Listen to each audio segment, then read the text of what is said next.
Hello friends, તમારું સ્વાગત છે મારા કિચનમાં. આજે હું તમને દહીં વડા કરતાં પણ ટેસ્ટી બ્રેડની દહીં ચાટ કેવી રીતે બનાવવી એની રેસીપી કહીશ. અને આ એકદમ ઝટપટ બની જાય છે. તો તમને જ્યારે કાંઈ ચાટ જેવું ખાવાનું મન થાય, તમે આ ઝટપટ બ્રેડ લાવી આ રેસીપી બનાવી શકો છો. તો તમે આ ટેસ્ટી બ્રેડ દહીં ચાટની રેસીપી જરૂરથી ટ્રાય કરજો. જો તમને મારી રેસીપી ગમે તો તમે મારા વિડીયોને લાઇક કરજો, શેર કરજો અને મારા ચેનલને સબસ્ક્રાઇબ કરજો. અને આવી જ નવી રેસીપી માટે તમે બેલ આઇકોન બટનને પ્રેસ કરજો. તો અહીંયા મેં બ્રેડ લીધી છે, મેં વ્હાઈટ બ્રેડ લીધી છે. તમે બ્રાઉન બ્રેડ પણ લઈ શકો છો.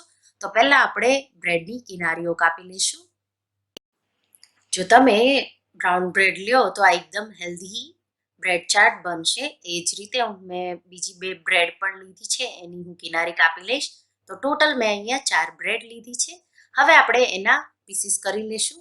આ રીતે 2 એક સરખા કટ આપી દેશું અને આ રીતે આડા 2 કટ આપી દેશું. તો આ રીતે 9 પીસ એક બ્રેડમાંથી થઈ જશે.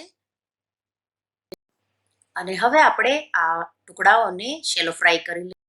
શેલો ફ્રાય કરવા માટે એક પેનમાં મેં 1 ટીસ્પૂન બટર લઈ આ રીતે પૂરા પેનમાં ફેલાવી દીધું છે. એમાં આપણે ટુકડા કરેલા બ્રેડના સ્લાઇસીસ આ રીતે મૂકી દઈશું. તો 2 સાઈડથી થોડા ક્રિસ્પી થઈ જાય ત્યાં સુધી આપણે એને થવા દેશું.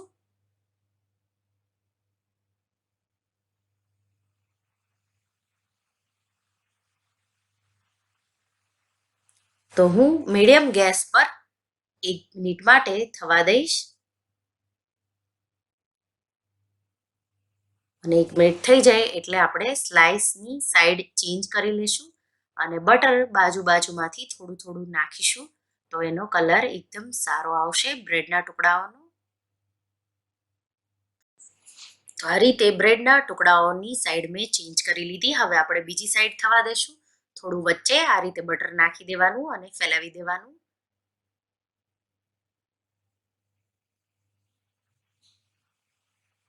તો તમે જોઈ શકો છો બીજી સાઈડથી બી ગોલ્ડન બ્રાઉન જેવા થવા માંડ્યા છે. તો આ જ રીતે હું બધા જ બ્રેડ સ્લાઇસને શેલો ફ્રાય આપણે સોટે કરી લેશું. તો આવો કલર આવે એટલે આપણે એને એક પ્લેટમાં કાઢી બીજા બ્રેડના ટુકડાઓને આ રીતે શેલો ફ્રાય કરી લેશું. હવે આપણે દહીં લઈ લેશું. તો મેં 1 કપ દહીં લીધું છે. એમાં આપણે અડધી ટીસ્પૂન મીઠું અને 1 ટીસ્પૂન શુગર નાખી ફેટી લેવાનું. દહીં ઠંડુ અને જાડું લેવાનું.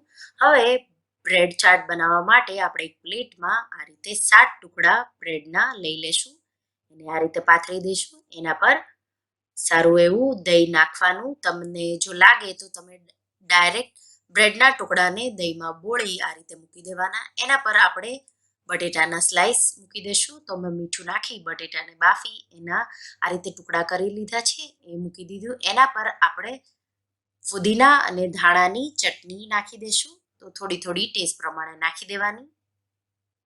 1 ટીસ્પૂન જેટલું આપણે આંબલીની ચટણી નાખી દઈશું.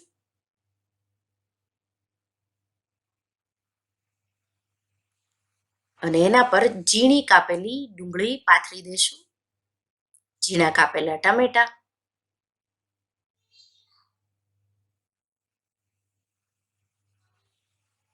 લીલા ધાણા અને સેવ નાખી દઈશું. ઉપર લાલ મરચા પાવડર, સંચળ, ચાટ મસાલો અને થોડું અમથું મીઠું છાંટી દઈશું. તો આ રીતે આપણી ચાટ તૈયાર છે. એના ઉપરથી થોડું પાછું દહીં આપણે નાખી દઈશું.